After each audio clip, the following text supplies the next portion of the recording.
चलाई राजा जी, चलाई राजा जी। प्रेमी रिकॉर्डिंग स्टूडियो तारा। लेली बोलो मुझे गोलोने पे टेम्पू, बस से याद चलाई राजा जी, चलाई राजा जी।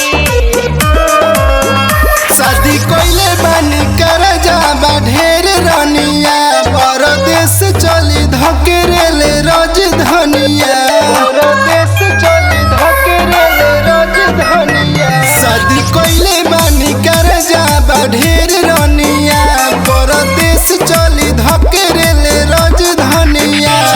के बहाना ना चाहिए राजा जी, लेली बोलो मुझे गोलोने पे टेम्पू, बक्सर से यार चलाई राजा जी आए हैं।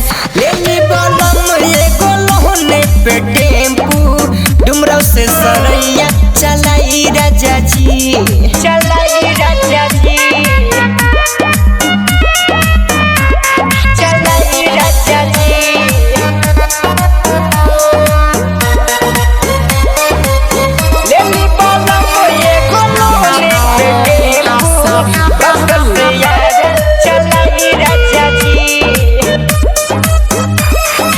दिन भर के थकल बहरिया चला के, देह सुख राजा हम हो गुरावा दबा के। ए राजा जी, ए राजा जी।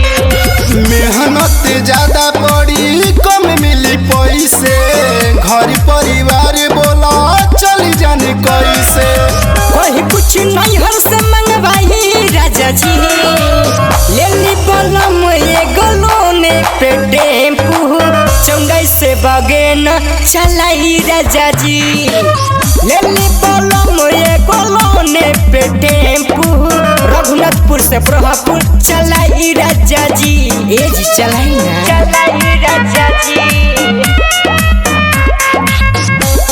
चलाई राजा जी।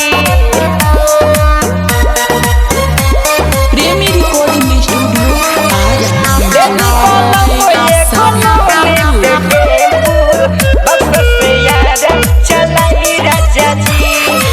भरिया रघुनाथपुर राजा जी सवारी, ब्रह्मपुर लेके जइह सोनू जी गारी।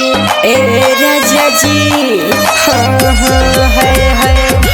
चलम न का पारे लेके टेंशन के बोझा, दिन रात रहम तोहरा अखिया के सोझा। मुकेश अभिषेक चटिया मलाई राजा जी, लेली बोलो मुझे गोलोनी पे टेम्पू, रघुनाथपुर से ब्रह्मपुर चलाई राजा जी आए हैं। लेली बोलो मुझे गोलोनी पे टेम्पू, ससरम से डिहरी चलाई राजा जी, ससरम से डिहरी चलाई राजा जी। लेली ना जी टेम्पू।